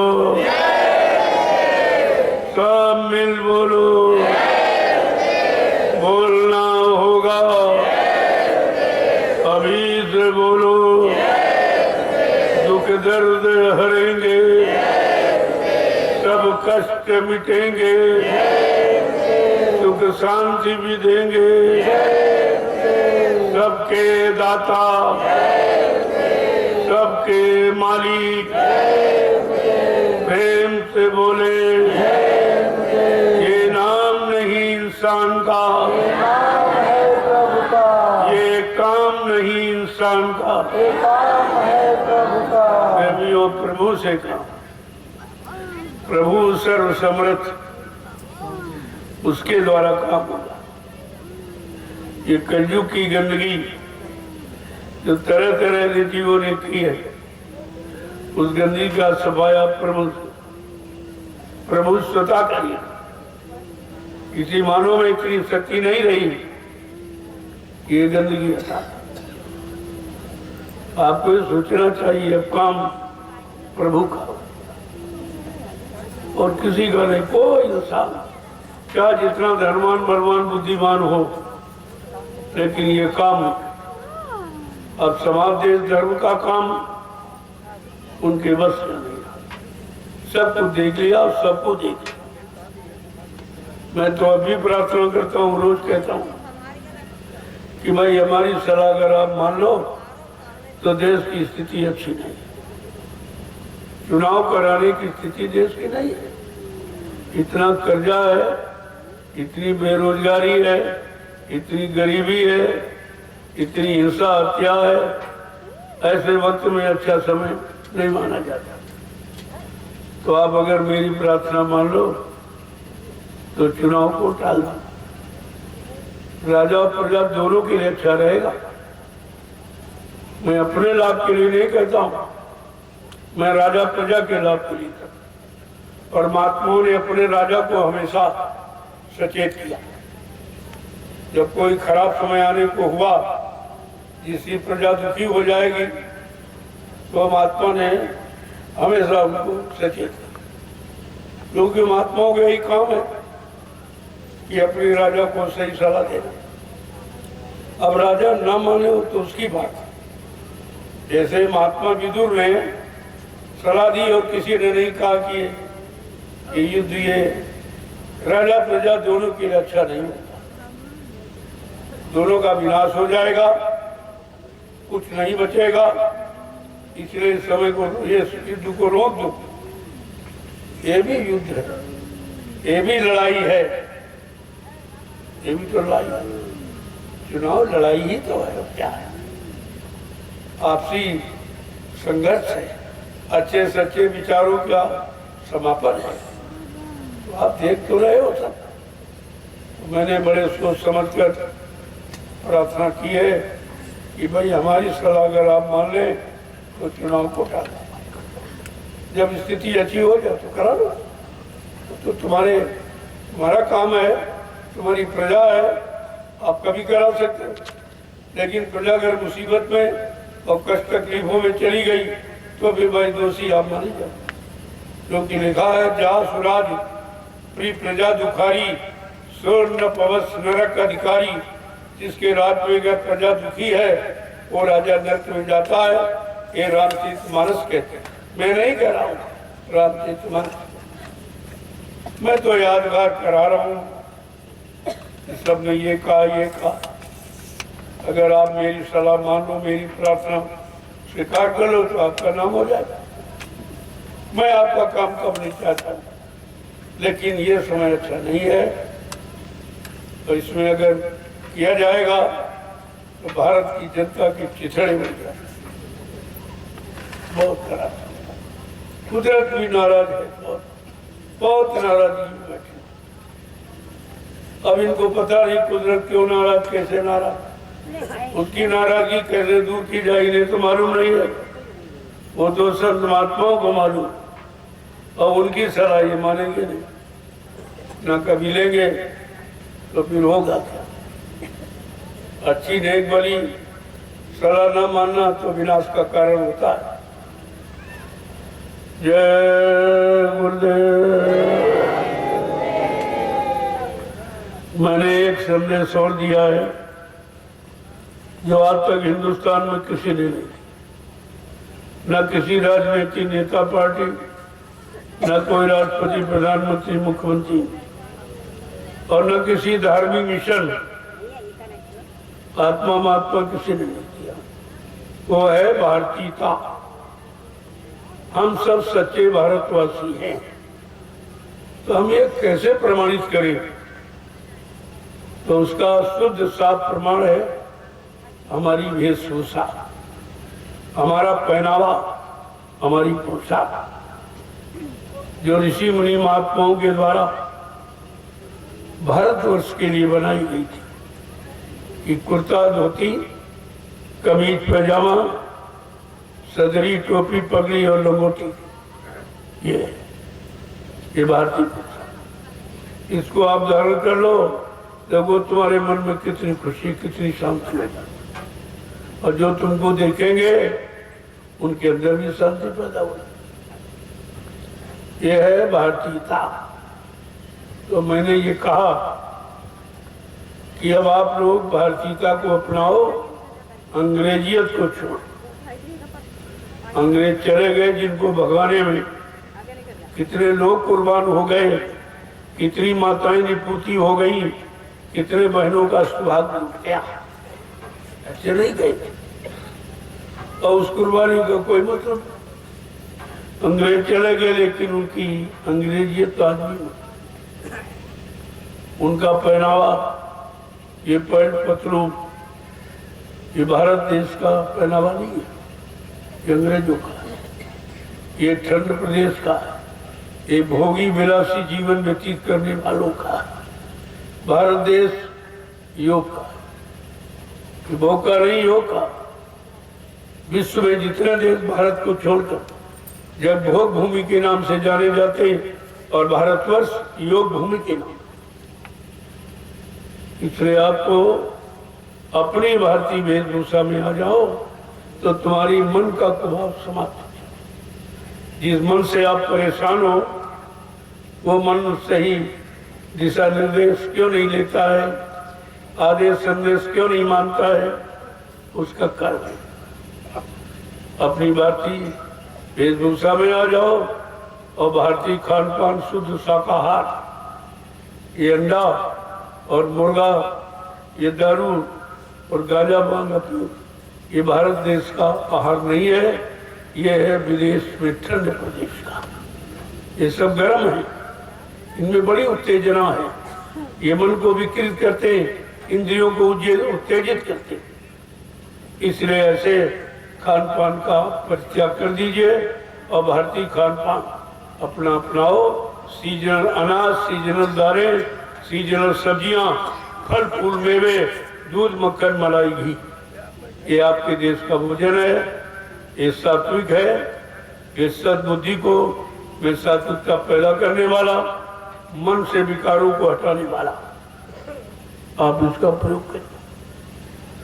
और आपकी हिंदुस्तान की भाषा हिंदी और संस्कृत, ये दो भाषाएं आप अगर ये दोनों भाषाएं अपना लो तो लोगों में प्रेम टपक नहीं लगता, इतना प्रेम है इसमें।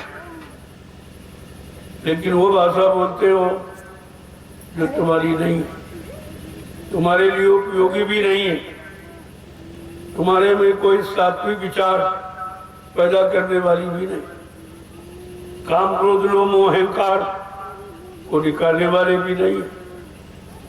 तो हमारी प्रार्थना यही है, हम हिंदुस्तानी हैं तो अपनी हिंदी मातृभाषा और संस्कृत देववाणी दोनों का प्रयोग करें। आगे आने वाले समय में हिंदी और संस्कृत को प्राथमिकता होगी, संस्कृत में भारत का संविधान बनेगा और हिंदुस्तान के लोग खासकर हल जोतता होगा, संविधान याद होगा, दोहा चौपाई और सोरठा में ये सब लिख दिया जाएगा और सबको याद।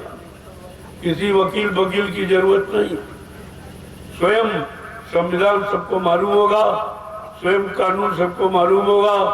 इन ठगों से चोरों से आपको छुट्टी मिल जाएगी। ऐसे समय का आह्वान हो रहा है, ऐसे थोड़ी है।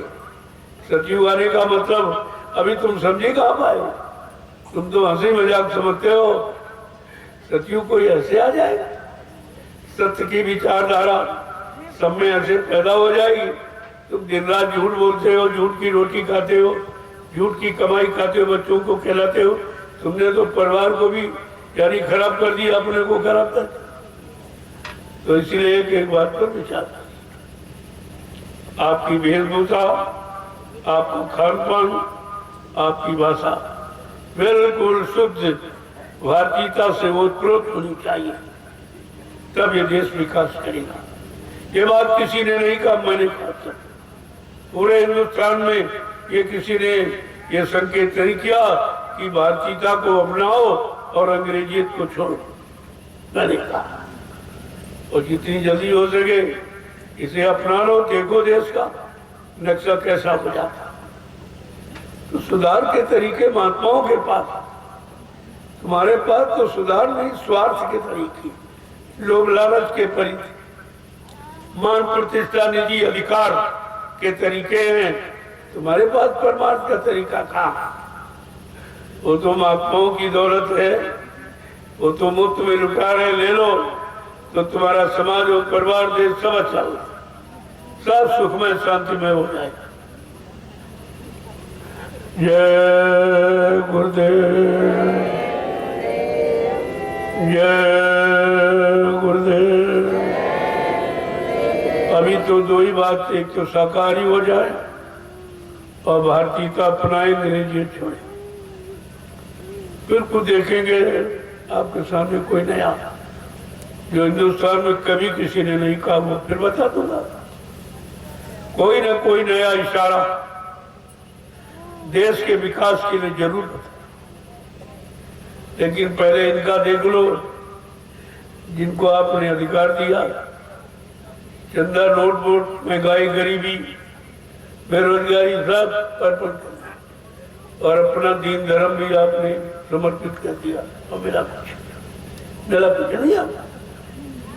अब भी आपको सोचना चाहिए, जब सबको देने के बाद कुछ नहीं सिवाय मुसीबत, सिवाय दुख तकलीफ, सिवाय टैक्सों की, महंगाई की भरमार, इससे हम तो कुछ मिला नहीं। आप कोई रोजी नहीं, कोई रोटी नहीं, कोई बेटी की रक्षा नहीं। मैंने तीसरा तरीका और अपनाया, रोटी और बेटी। इस सबको रोटी कैसे मिलेगी और सब बेटियों की रक्षा सुरक्षा कैसे हो, ये दोनों तरीके मैंने आपको बताए और मैंने करके दिखाया।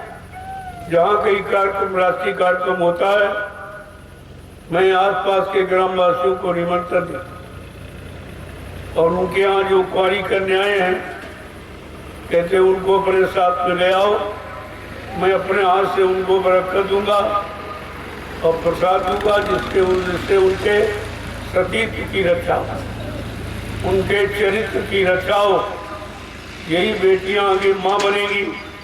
जब इनका चरित्र अच्छा, खान पान अच्छा होगा, इनसे ध्रुव प्रहलाद जन्म ले तो धर्म की स्थापना हो जाएगी और सूरवीर, सच्चे, चरित्रवान, त्यागी बच्चे पैदा हो जो देश समाज का कल्याण कर देंगे। ये दोनों चीजें, ये सब नए फार्मूले हैं बिल्कुल, जो किसी ने आज तक नहीं कहा। तो आपको सोचना चाहिए भाई ये क्यों कहा जा रहा है। अगर कहा जा रहा है तो करने की क्षमता नहीं, तो क्यों कहा जा रहा है। अभी तो सुनाया बताया जा रहा है, जब करने का समय आ तो करके दिखा दिया जाए। लेकिन इसलिए सुनाया जा रहा कि आप लाभ पाने के अधिकारी बन जाओ। नहीं, आप कहोगे आप जानते थे तो आपने पहले क्यों नहीं बताया। जब अपना सुधार कर लेते, हम अपनी व्यवस्था कर लेते, हमारा भी नाम काम हो जाता। तो इसलिए महात्मा बहुत पहले इशारा कर दिया, समय के बहुत पहले, कि आपको सुधरने का मौका दिया जाए। जय गुरुदेव। इस भूमि पर संदेश क्यों हो रहा। ये 88,000 ऋषियों की तपोभूमि है, इसलिए ये पावन पवित्र भूमि है, इसीलिए मैं इसको खरीद रहा। इसकी पवित्रता, इसकी निर्मलता को खरीद रहा, मिट्टी जमीन नहीं खरीद रहा। क्योंकि विश्व में ऐसी कोई भूमि नहीं है जहां पर 88,000 ऋषि, इतनी बड़ी संख्या में ऋषि मुनियों ने तपस्या का। आज वो तपोभूमि देने का समय आ गया है। मैं तपोभूमि खरीद रहा हूँ, ये जमीन जो आप समझते। लेकिन आपका सौभाग्य है कि आपका इतिहास में नाम हो जाए कि आपने, मैं मुफ्त लेता नहीं, पैसे दे के लेता हूँ, कि आप दाम भी ले लीजिए और भूमि को काम में लगा दीजिए। दोनों काम आपसे हो जाए। क्यों भूमि में कहीं उठा के थोड़ी रह जाऊँ, वो तो रामशाला में ही रहेगी और यहीं के आगे आने वाले बच्चे इसका प्रयोग करेंगे। तो तुम्हारी हमने कहाँ ली है। अरे पैसा तुमको और दिया और जमीन वही है जो तुम्हारी औलाद इस जमीन का आगे प्रयोग करेगी। हमने लिया कहाँ भाई। अब तुम ये समझ ही नहीं पा रहे, तुम्हारी बुद्धि काम ही नहीं कर रही है कि यह कौन सा खेल हो रहा है। ये जमीन को कोई लेगा। आज तक किसी ने लिया है, किसी की हिम्मत है इस जंगल को साफ करा दे। लेकिन आप देख रहे हो ये भक्तों की हिम्मत, ये गुरु भक्तों का काम है। ये कोई नहीं समझ पाएगा और सब आपके सामने करके दिखा दिया जाए। जो लोग जमीन दे रहे हैं वो भी दया के पात्र हैं कि उनको समय से पैसा मिल गया और उनकी जमीन धर्म की स्थापना में लग रही। जो धर्म की स्थापना होने जा रही है उसमें आपकी जमीन लगा। ऐसे नहीं। लोगों ने कहा भाई लोग तो दान में देते, नहीं दान में नहीं। मैं दान में कोई भिखारी नहीं हूँ, मैं तो खरीदता हूँ, मैं पैसे देके बोलूँगा। हमको किसी के एक ही जमीन नहीं चाहिए। अगर आप अच्छे काम में लगाना चाहते हो तो हमसे पैसे भी लो और जमीन तुम्हारी धर्म में लग जाएगी। इतिहास में आपका नाम भी हो जाएगा। अवसर तो आपको मिला, लेकिन वो अवसर का लाभ कितने लोग उठा पाएंगे ये आपको समझना चाहिए। आज तक किसी ने जमीन को नहीं लिया। कोई आया ही नहीं, किसी की हिम्मत नहीं पड़ी कि जंगल को कैसे साफ किया जाए। और आपको तुम्हारे सामने देखते देखते ये सब क्या हो गया। तो देखिए इसको।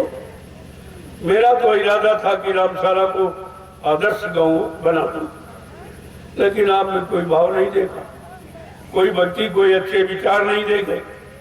तो मैं चलो वो समय अच्छा आ रहा, जब इनकी बुद्धि अच्छी हो जाएगी, काटपन अच्छा हो जाएगी, समझ में आ जाएगा, लेकिन समय निकल जाएगा, दूसरे लोग लाभ उठाएंगे, आप देखते ताकते रह जाओगे। हो जाओ, हम कोई जमीन लेके कहीं थोड़ी चली जाएंगे, ये तो यहीं पर रहेगी और रामशाला की रहेगी और रामशाला के लोगों के लिए काम आएगी। अब तो उस बात को समझी नहीं पा रहे, तो मैं क्या करूं? मैं तो पैसा भी देता हूं। ये ऊपर ऊपर दबजा कब्जा, ये आमदान भिखारीपन मेरा काम है।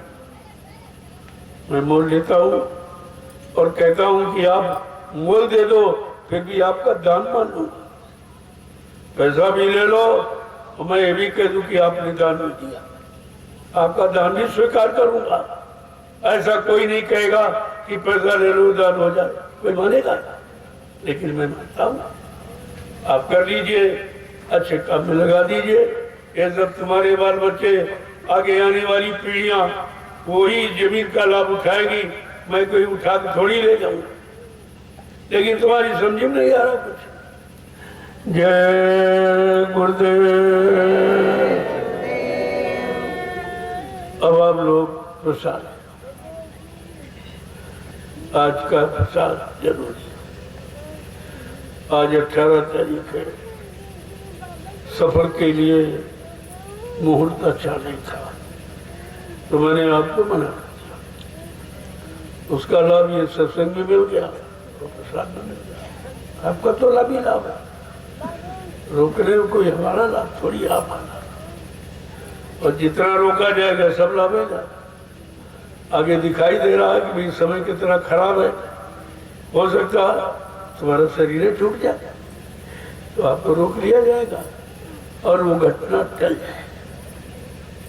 दयाल काल को भी टाल सकता है, लेकिन ये दया किसी किसी विशेष जीव पर की जाती है जो अपने आप को आत्म समर्पित कर चुका है, उस पर ऐसी दया की जाती है, ऐसा नहीं है। जय गुरुदेव।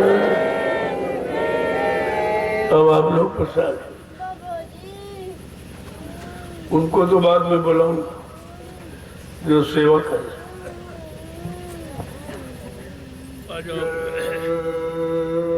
गुरुदेव जय गुरुदेव। जय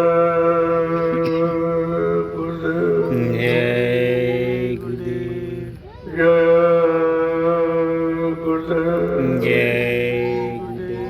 जय गुरुदेव। नाम किसका? प्रभु का। जय गुरुदेव। नाम किसका? प्रभु का। जय गुरुदेव। नाम किसका? प्रभु का। प्रभु का प्यारा नाम। जय गुरुदेव। प्रेमियों, अब आपकी सेवा पूरी हो गई। आप सभी प्रेमी आकर के महाप्रसाद ले लिया। आपने आदेश का पूरा पालन किया है, आपकी सेवा से बहुत खुश है। अब आपकी सेवा पूरी हो गई आज की। अब आकर के महाप्रसाद ले लो। चलो प्रभु बंद कर दो, आप बंद कर दो। आ जाओ। रघु आदेश आदेश होता है, जब कह दिया बंद कर दो फौरन, जब कह दो शुरू हो फौरन चालू हो जाओ, उसका नाम।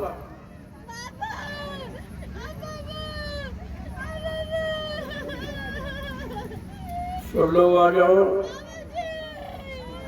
और महाप्रसाद ले लो। आपने ये जो तपस्या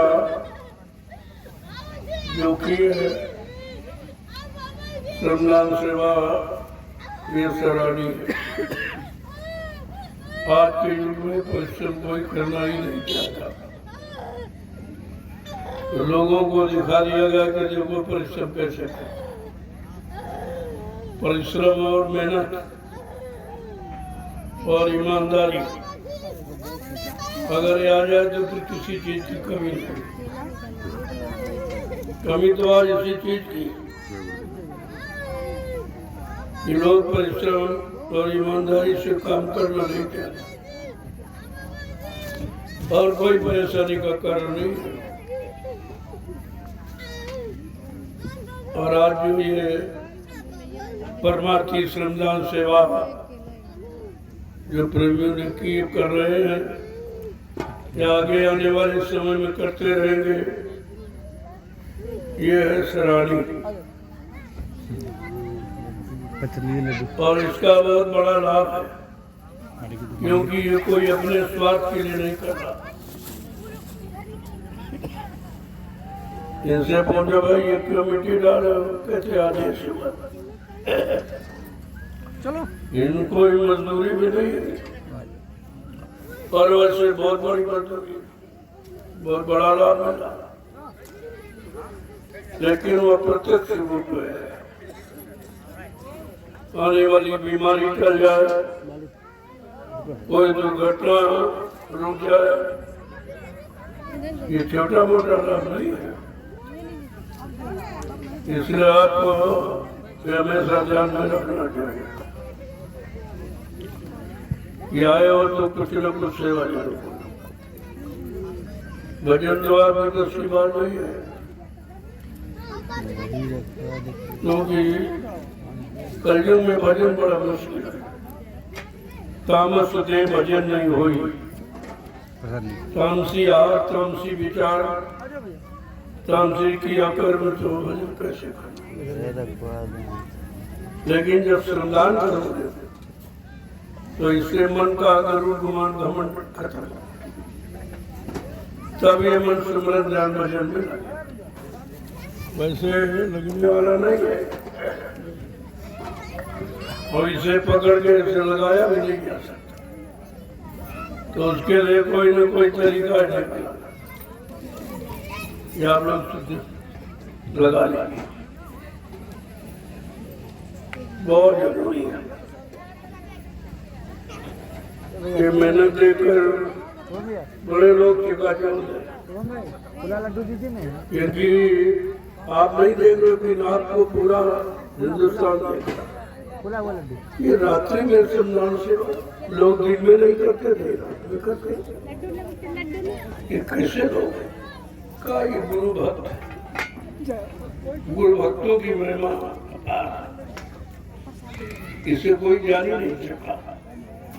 तो गुरु भक्तों ने अपने आप को कुर्बान भी कर दिया। ऐसे गुरुभक्ति फलीभूत नहीं होते। तो आप जो काम कर रहे हो हिंदुस्तान में कोई नहीं, पहले भी नहीं किया, ना कोई करेगा। लोग अपने स्वार्थ और लालच में श्रमदान सेवा घरों में नहीं करते, आज तो देश समाज के लिए करते, आगे आने वाली पीढ़ी के लिए। इस रामशाला की पावन पवित्र भूमि पर आगे भविष्य में कितने लाख लोग आए, ये उनके लिए प्लेटफॉर्म तैयार किया गया। तो यही से सारे विश्व को संदेश मिलेगा कि धर्म क्या है, कर्म क्या, मानवता, इंसानियत, प्रेम, प्यार, मोहब्बत क्या, सेवा, दया, सदाचार, परमात्मा की आधार क्या है, माँ बहन बेटी बहू की परख पहचान क्या, ये सब जानकारी यही से आपको मिलेगी। चलो और इस समय कोई नहीं कुछ कह रहा, सब अपने अपने स्वार्थ में, अपने अपने लोक लालच में फंसे पड़े, किसी को किसी की चिंता नहीं। ये कितने बड़े कार्य की नींव डाली जा रही है, शायद अभी लोग इस पर कोई विचार नहीं करते, क्योंकि ये व्यवस्था उनकी समझ में नहीं आ रही है। तो ये जंगल में सब क्यों किया गया, ये जंगल की भूमि क्यों खरीदी जा रही है, और ये जंगल नहीं, ऋषि मुनियों की पावन पवित्र भूमि है।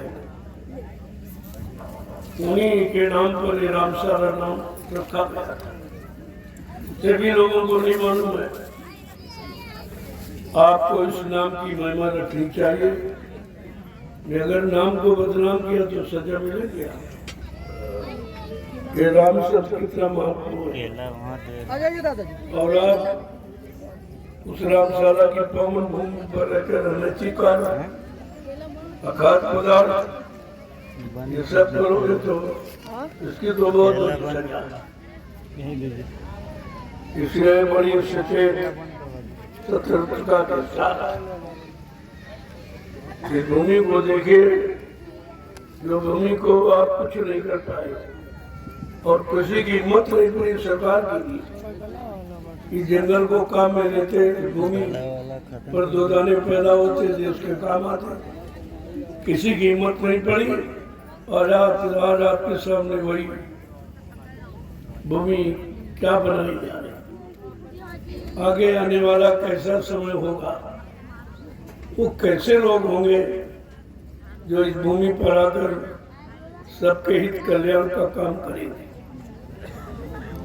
आप देखते जाइए, समझते जाइए। जय गुरुदेव। चलो प्रेमियों, अब बंद कर दो। अब आपकी सेवा पूरी हो गई है। कल समय बचा है तो कल सेवा उतर लो। फिर पता नहीं समय मिले मिले ना मिले, शरीर ये रहे रहे ना रहे, इसका कोई ख्याल नहीं है। ये बड़ा क्षणभंगुर है, पता नहीं चलता कब कैसे काम खत्म हो जाए। अब जितने लोग आए इसमें तमाम लोग शरीर छोड़ के चले जाएंगे, उनको ये श्रमदान सेवा नहीं मिल पाएगी। इसलिए आए हो तो कर लो, इसका लाभ बहुत बड़ा है। मौत के वक्त में भी ये श्रमदान सेवा तुम्हारी संभाल करेगी, क्योंकि ये सेवा आप अपने लिए, परिवार, बच्चों के लिए नहीं कर रहे। मालिक कल घर जाना चाहिए। ये सच्चे समाज और देश की स्थापना के लिए तुम्हारा काम तो बहुत सराहनीय। देखकर लोग कुछ नहीं समझ पा रहे ये सब क्या हो रहा है, क्या मालूम। उनको सिर्फ ये मालूम है बताने का आगे मजदूर आ गए। मेरे घर भाई मजदूर नहीं है, ये कल्याणकारी शक्तियां हैं जो कल्याण के लिए पावन पवित्र भूमि पर आई हुई। तो तुम अपना कल्याण नहीं कर सकते, तुम्हारे कल्याण के लिए आए। तो पहले सोचो, समझो, विचारो। लग जाओगे समय से आपका भी नाम हो जाएगा। चलो, आपने जमीन दी है, मैं इसका शुक्रगुजार करता हूँ। चलो, आपने एक अच्छे धर्म कर्म के काम में आपकी भूमि का सहयोग है। मैं आपको पैसा भी देता हूँ और साथ साथ में भूमि एक ऐसे अच्छे कार्य में लगा रहा हूँ जो आगे आने वाले समय आपको साफ दिखाई देगा। तब आप कहोगे मेरी जमीन बहुत अच्छी है। मैं तो नहीं लग पाया, लेकिन जमीन, और मैं जमीन मुफ्त नहीं लेता हूँ, पैसा देते। मैं कोई दान धान ये काम नहीं, ये भीखी मांगने वाला काम यहाँ नहीं होता।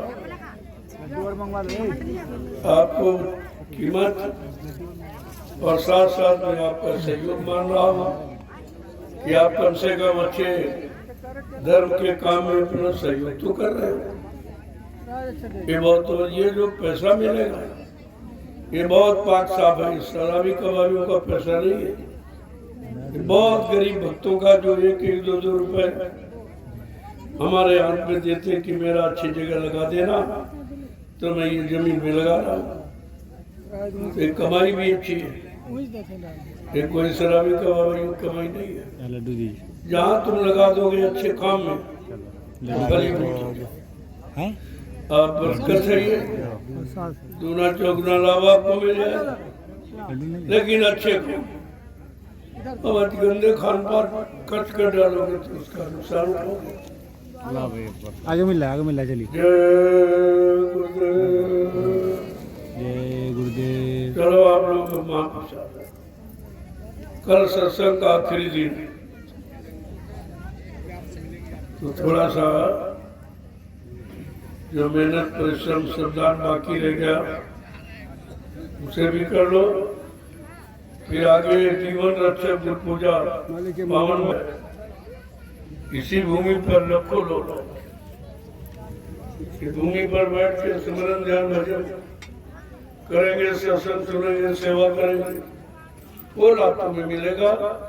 क्यों नहीं? ये भूमि आपने बनाई, अपने मेहनत कर, अपने श्रम दान और धन का दान, अन्न का दान, ये सब दे के आपने इस भूमि को पावन पवित्र बनाया है। किया जाए इसका लाभ तो तुम्हारे खाते में होगा। जय गुरुदेव। जय गुरुदेव।